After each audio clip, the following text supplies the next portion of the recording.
你好，欢迎收看11点钟整点新闻，我是陈佑荣。新闻一开始要带大家来关心的是山陀台风它的最新动态。气象署已经在早上的8点半发布了海上台风警报了。那什么时候会发布陆上台风警报呢？还有这颗台风对于我们台湾的影响性又是如何？我们再把时间交给气象主播嘉伟。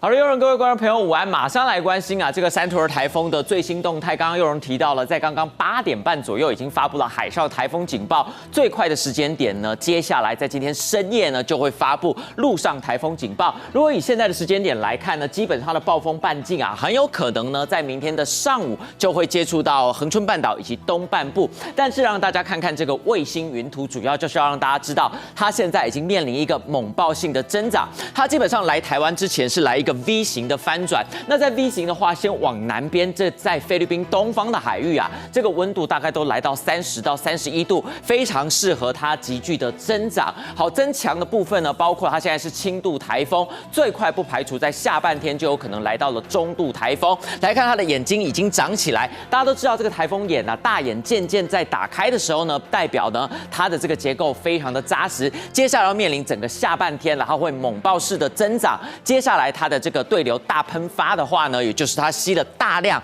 海上的能量，而且加上呢风切蛮小的，它就会持续的在这个强度上来增强。虽然它现在整个7级风的半径呢大概只有120公里，在接近台湾的时候，甚至有机会来到2倍，达到呢220甚至是250，也就是有机会在礼拜2、礼拜3呢，我们看看这个厚厚的云层有机会呢笼罩是整个全台湾。好，下一张图表我们再来看看呢，刚刚所提到的最新一报的海上台风警报虽然当时呢距离鹅銮鼻的东南方大概是500公里左右，现在呢大概只剩下300-400公里。它的速度呢，因为走得比较慢这基本上对台湾比较不利。什么意思呢？如果它走得越慢在我们刚刚所提到恒春以南呢，这个海温大概都是30度左右，它就有机会来得更强，而且更胖。好，目前呢西北西持续在往西北来移动，那目前每秒的速度呢已经来到了这个风速30公尺，大概已经是轻度台风的最强的上限。只要跨过了31到33，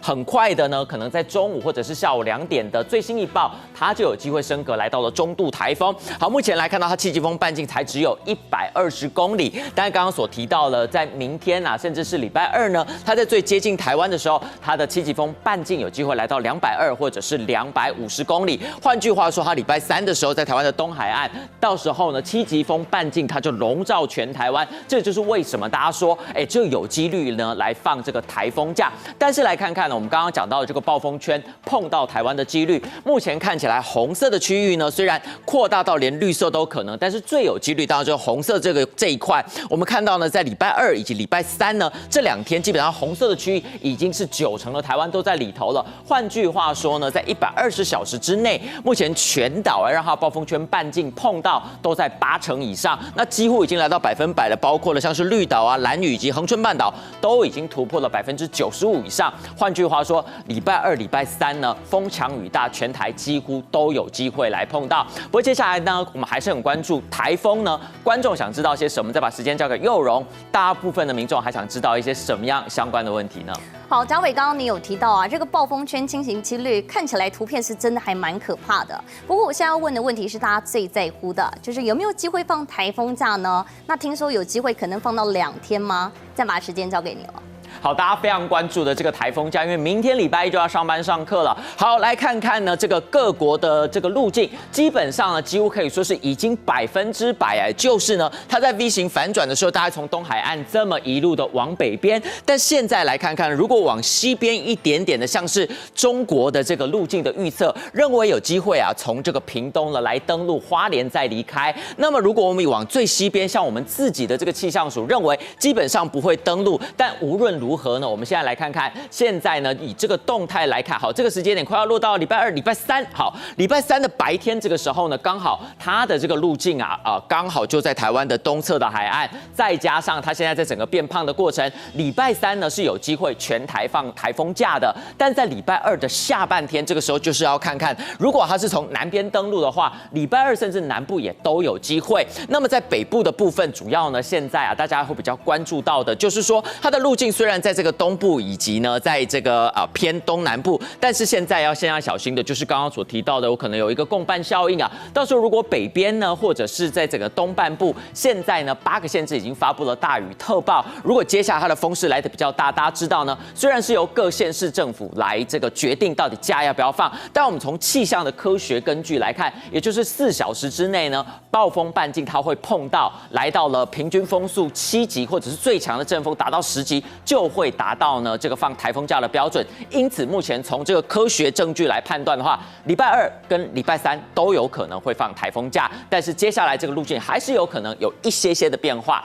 我们再把时间交换给佑荣啊，观众还想知道一些什么关于台风的问题呢？好，话说现在刚好是9月底啊，已经正式进入到了秋天。那这个台风到底有没有机会可能跟东北风产生一些共伴效应呢？那对于我们台湾来说的影响性会不会又更加重了？嘉伟，好，马上来看。如果我们透过风场图来看，大家常常会听到什么叫做秋台啊，或者什么共伴效应。虽然呢比较严格的秋台的这个标准，它不一定有达到，但是我们从这个风速就能够看到，也就是说现在10月进入到秋季，东北季风啊渐渐在增强了。然后我们来看到这个紫色的部分呢，随着它逐渐在靠近的这个过程当中，好，我们看到它顺时针的这个在逆转嘛，从这个东南风渐渐变成了东北风，再加上北部的高压，也就是大陆的高压呢，逐渐在南下，东北季风一增强，这2股势力就从南边的这个紫色的部分，再加上东北季风，这下子就很有可能啊，8大县市刚刚大家所讲到的，包括从新竹，然后再到这个桃园以及双北以及东半部的整个宜花东，很容易啊，刚刚所讲到呢，这个7级风跟10级风，也就是风速来达到放假的标准。如果雨势呢，现在不排除可能豪雨、大豪雨或者超大豪雨，而且今年不能够忘记啊，就是包括呢在宜花东都因为碰到了地震，再加上呢前2周呢，其实整个大低压带让现在台湾包含不止在东半部山区，其实呢这个